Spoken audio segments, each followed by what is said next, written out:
హరి ఓం. వైజాగ్లో జరిగిన రైలు ప్రమాదాన్ని మొత్తం అన్ని భాషల మీడియా ఎందుకంత హడావుడి చేస్తున్నాయో తెలుసా అండి? నిజానికి అది ప్రాణ నష్టం జరగల, ఆస్తి నష్టం మాత్రమే జరిగింది.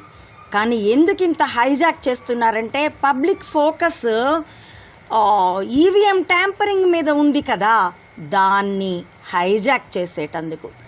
నిజానికి ఇలాంటి సంఘటన మర్రి చెన్నారెడ్డి ముఖ్యమంత్రిగా ఉండగా అతన్ని దించేసి వైఎస్ రాజశేఖర్ రెడ్డిని ఎక్కడానికి అతడు చేశాడంటూ అతడి పేరిట ప్రచారం చేస్తూ ఘటకేసర్ దగ్గర రైలు ప్రమాదం 2 బోగీల్ని ప్రయాణికులు ఉండగా తలుపులు మూసి పెట్రోల్ పోసి తగలేశారండి.